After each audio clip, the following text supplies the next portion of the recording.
Ogah perpanjang konflik. Jokowi tegas tak bakal kirim persenjataan perang ke Ukraina meski Zelensky sudah memohon kepadanya. Dalam pembicaraan, dalam perbincangan telepon dengan Presiden Ukraina, saya memperoleh update mengenai perkembangan situasi saat ini di Ukraina. Dalam pembicaraan itu dibahas juga mengenai berbagai permintaan bantuan persenjataan dari Indonesia. Saya menegaskan bahwa sesuai dengan amanat konstitusi Indonesia dan prinsip politik luar negeri Indonesia melarang pemberian bantuan persenjataan kepada negara lain. Namun, saya menyampaikan kesiapan Indonesia untuk memberikan bantuan kemanusiaan.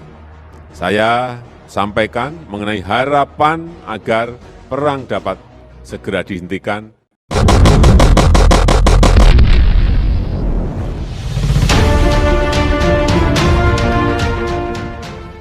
Peperangan Rusia dengan Ukraina terus menjadi fokus dunia akhir-akhir ini. Dikutip Geridot dari Kompas.com, Indonesia bahkan sedang disoroti dunia terkait masalah perang Rusia-Ukraina ini. Meski Indonesia memastikan akan mengundang Rusia dalam pertemuan internasional mendatang, Jokowi juga terus berusaha mendekati Ukraina. Presidensi G20 Indonesia mendorong penyesalan damai dalam konflik Rusia-Ukraina. Dikutip Geridot dari Kontan berkaitan dengan hal tersebut, Presiden Joko Widodo menekankan perdamaian dan stabilitas merupakan kunci bagi pemulihan dan pembangunan ekonomi dunia. Hal tersebut diungkapkan Jokowi pada Jumat 29 April 2022 di Istana Kepresidenan Bogor, Jawa Barat. Saya ingin menekankan bahwa Indonesia ingin menyatukan G20. Jangan sampai ada perpecahan, perdamaian dan stabilitas adalah kunci bagi pemulihan dan pembangunan ekonomi dunia, kata Jokowi seperti yang dikutip dari laman sedkap.go.id. Dalam 2 bulan terakhir, Jokowi sudah melakukan komunikasi dengan sejumlah pemimpin negara dan juga Sekretaris Jenderal Perserikatan Bangsa-Bangsa tentang persiapan konferensi tingkat tinggi G20 yang akan digelar di Bali pada bulan November mendatang. Ini sesuai dengan peran Indonesia yang tahun ini memegang mandat presidensi G20. Selain itu, isu hangat lain yang dibahas adalah situasi global terkini, salah satunya perang Rusia-Ukraina. Jokowi menuturkan dirinya sudah melakukan komunikasi dengan Kanselir Jerman Olaf Scholz pada 7 Maret 2022. Kemudian pada 8 Maret 2022, dia berkomunikasi dengan Perdana Menteri Jepang Fumio Kishida. Dan 16 Maret 2022, saya juga berbicara dengan Perdana Menteri Kanada Justin Trudeau. Kemudian 22 Maret 2022, saya juga berbicara lewat telepon dengan Presiden Prancis Emmanuel Macron. Dan 31 Maret 2022 melakukan pembicaraan dengan Perdana Menteri Belanda Mark Rutte. Serta 12 April 2022 dengan Sekjen PBB Antonio Guterres, kata Presiden. Selain itu, pada tanggal 27 April, Presiden juga berkomunikasi dengan Presiden Ukraina Volodymyr Zelensky dan tanggal 28 April 2022 dengan Presiden Portugal Marcelo de Souza dan Presiden Rusia Vladimir Putin. Presiden Jokowi mengungkapkan Presiden Zelensky menyampaikan mengenai perkembangan situasi saat ini di Ukraina. Presiden Zelensky juga membahas mengenai berbagai permintaan bantuan bersenjata dari Indonesia. Lantas, apa jawaban Jokowi? Jokowi menegaskan sesuai dengan amanat konstitusi Indonesia dan prinsip politik luar negeri, Indonesia melarang pemberian bantuan persenjataan kepada negara lain. Presiden memahami bahwa G20 memiliki peran sebagai katalisator dalam pemulihan ekonomi dunia, dan jika berbicara mengenai pemulihan ekonomi dunia, maka terdapat 2 hal besar yang mengaruhinya saat ini, yaitu pandemi COVID-19 dan perang di Ukraina. Sementara itu, dalam perbincangan dengan Presiden Rusia Vladimir Putin, Putin juga memberikan kabar mengenai situasi di Ukraina, termasuk proses negosiasi yang terus berlangsung antara Rusia dan Ukraina. Dalam perbincangan tersebut, Jokowi kembali menekankan pentingnya perang segera diakhiri. Saya juga menekankan agar solusi damai dapat terus dikedepankan dan Indonesia siap berkontribusi untuk upaya damai tersebut, tegasnya. Dalam kesempatan tersebut, Presiden Putin menyampaikan terima kasih atas undangan KTT G20 dan beliau menyatakan akan hadir, jelas Jokowi. Guru Besar Hukum Internasional UI, Hikmahanto Juwanda, merespon langkah Presiden Joko Widodo yang mengundang Presiden Ukraina Volodymyr Zelensky dalam agenda KTT G20 di Bali pada November 2022.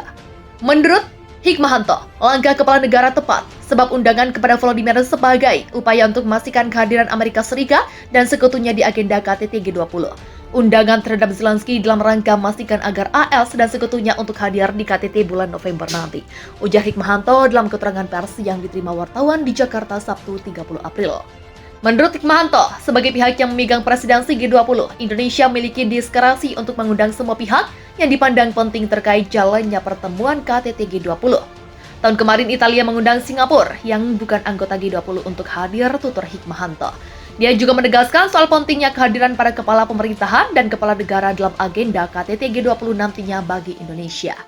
Hal ini mengingat agenda tersebut akan mengambil keputusan-keputusan yang mempengaruhi sejumlah aspek fundamental, mulai dari perekonomian global sampai lingkungan hidup. Hikmahanto juga memberikan apresiasi kepada Presiden Jokowi yang menolak dengan tegas permintaan bantuan berupa senjata dari Zelensky. Hikmahanto menilai Presiden Jokowi dengan tepat melakukan penolakan permintaan atas dasar konstitusi dan prinsip politik luar negeri bebas aktif.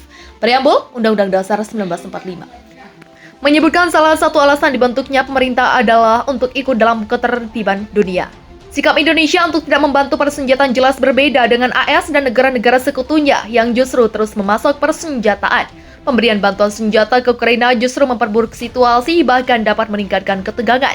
Saat ini perang telah bergeser tidak lagi antara Rusia dengan Ukraina, melainkan antara Rusia dengan AS dan sekutunya. Hikmahanto mengatakan Ukraina hanya dijadikan medan perang tanpa memperhatikan sisi kemanusiaan rakyat Ukraina. Ia yakin bagi Indonesia kehadiran dari kepala pemerintahan dan kepala negara dalam KTT G20 sangat penting. Karena pada forum tersebut akan diambil keputusan yang akan mempengaruhi perekonomian dunia dan lingkungan hidup, pungkas Rektor Universitas Jenderal Ayani itu. Aktivis dan pegiat media sosial, Niko Silalahi mengomentari soal Presiden Ukraina, Volodymyr Zelensky, yang meminta bantuan senjata kepada Presiden Joko Widodo. Niko Silalahi menyindir Presiden Ukraina yang ia nilai bodoh sebab malah meminta bantuan kepada tukang utang. Presiden Ukraina ini memang gak ada otaknya, bodohnya itu malah minta bantuan dengan kang utang, kata Niko Silalahi melalui akun Twitter pribadinya pada umat 29 April 2022. Boro-boro mau bantu senjata uang rakyatnya aja dipalak dengan berbagai cara dan terakhir itu dengan menaikkan harga BBM, TDL, sembako hingga PPN. Mending minta SMK aja lah gak sih? Ya nggak sih, sambungnya. Dilansir dari CNN Indonesia, Presiden Jokowi menolak permintaan bantuan senjata yang diajukan Presiden Ukraina, Volodymyr Zelensky. Presiden Jokowi mengatakan, Indonesia tidak bisa memenuhi permintaan itu karena Indonesia memiliki prinsip politik luar negeri bebas aktif. Sebagai gantinya, Presiden Jokowi menawarkan bantuan kemanusiaan dan berjanji akan mengirimkan dalam waktu dekat. Ia juga mengundang Zelensky untuk datang ke konferensi tingkat tinggi G20 di Bali pada November ini. Presiden Jokowi menilai bahwa penyelesaian perang Ukraina-Rusia berpengaruh pada pemulihan ekonomi dunia. Diketahui Presiden Jokowi berbicara dengan Zelensky lewat sambungan telepon pada Kamis 28 April. Selain Zelensky, Presiden Jokowi juga mengundang Presiden Rusia, Vladimir Putin, ke KTT G20 di Bali sebagaimana diketahui. Rusia menginvasi Ukraina sejak 24 Februari 2022. Serangan ini diduga terkait niatan Ukraina bergabung dengan Amerika Serikat di NATO. Invasi masih berlangsung hingga saat ini dan berbagai negara diketahui membantu persenjataan ke Ukraina. Selain itu, Uni Eropa dan Amerika Serikat juga telah menjatuhkan sanksi bagi Rusia demi menghentikan perang. Vladimir Putin tak gentar di boikot Amerika.